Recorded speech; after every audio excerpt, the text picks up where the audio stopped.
नमस्कार, मैं हूं तान्या। आप देख रहे हैं राष्ट्रीय एक न्यूज। आइए नजर डालते हैं आज की कुछ खास खबर की ओर। भिवानी पहुंची दीपेंद्र सिंह हुड्डा ने जहां कांग्रेस सरकार बनने का दावा किया, वहीं उदय भान अपने बयान पर कायम रहते हुए भाजपा पर पहले से भी ज्यादा हमलावर दिखे।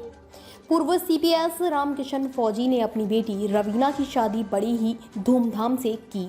शादी में रवीना को पूर्व सीएम भूपेंद्र सिंह हुड्डा, कांग्रेस प्रदेश अध्यक्ष उदय भान व दीपेंद्र हुड्डा आशीर्वाद देने पहुंचे। इस दौरान उदय भान व दीपेंद्र हुड्डा ने मीडिया से बातचीत की, जिसमें उदय भान भाजपा पर पहले से ज्यादा मुखर दिखे। वहीं दीपेंद्र हुड्डा ने हरियाणा में कांग्रेस सरकार बनने का दावा किया। सर, क्या कहेंगे जो वर्तमान सरकार है उसकी जो कार्यशैली है, चुनाव की तैयारी चल रही है? वर्तमान सरकार तो केंद्र की भी और प्रदेश की भी पूरी तरह से विफल हुई है। सिवाय जुमलेबाजी के, झूठ बोलने के और कोई काम नहीं है। आज प्रदेश को कर्ज के जाल में फंसा करके रख दिया है। 4 लाख करोड़ से ज़्यादा का कर्जा हो गया। 32 बार पर्चे लीक हुए हैं इस सरकार के। Staff selection commission, public service commission के 2 लाख नौकरियां खाली हैं। बेरोजगारी में नंबर 1 है, महंगाई में नंबर 1 है और अपराध में नीचे से नंबर 2 है। और सामाजिक सुरक्षा सूचकांक के तहत केंद्र सरकार की एजेंसियों ने भी हरियाणा को सबसे असुरक्षित प्रदेश बताया गया है। महिला अपराध में नंबर 1 पर है। ये बेटी बचाओ बेटी पढ़ाओ की बात करते हैं। सबसे ज़्यादा दुर्गति इनके राज्य में महिलाओं के साथ दुर्व्यवहार हुआ है। चाहे वो मणिपुर का मामला हो, चाहे हाथरस का मामला हो। हरियाणा में हमारे महिला कोच के साथ मंत्री का दुर्व्यवहार रहा हो, चाहे हमारी पहलवान बेटियों का मामला रहा हो, चाहे हाथरस का मामला रहा हो। सभी जगह महिलाओं के साथ में, चाहे वो बिल्किस बानो का है, चाहे अंकिता भंडारी का है, सभी मामलों में ये केंद्र की और प्रदेश की सरकार विफल साबित हुई है। और ये जो महिला आरक्षण का जो शगुफा लेकर के आए, बड़ा पहले सोच रहे थे वो स्पेशल ये सेशन बुला रहे हैं। पहले तो एजेंडा बताते और एजेंडा को भी ऐसा गुप्त रखा।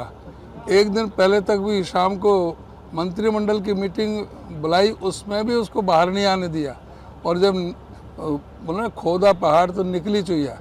उन्होंने कहा कि जो पुराना जो 1989 में जो बिल पेश किया था राजीव गांधी जी के टाइम में, वो बिल इन्होंने पेश कर दिया।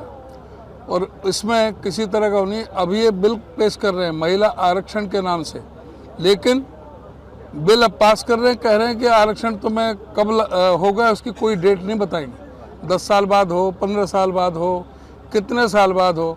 अभी उसका जनगणना होगी, फिर उसका परिसीमन होगा, फिर उसके बाद में तय होगा। तो ये सब सिवाय शगुफा के और कुछ नहीं। ये सबसे ज़्यादा धोखा महिलाओं के साथ इस बिल के तहत किया है। लड्डू दिखाया, कह रहे कि खाने को देंगे 10 साल बाद।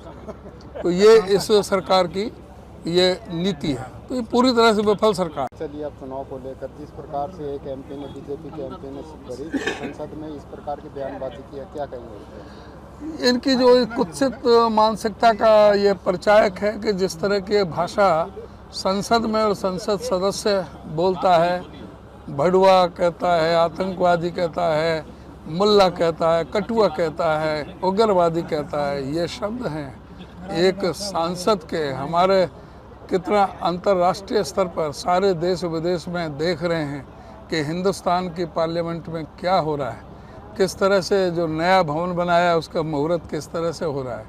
तो ये बहुत ही दुर्भाग्यपूर्ण है कि इस तरह से एक संप्रदाय विशेष को, एक समुदाय विशेष को इस तरह से गालियां दी गई और अभी तक उस पर कोई कार्रवाई नहीं हुई।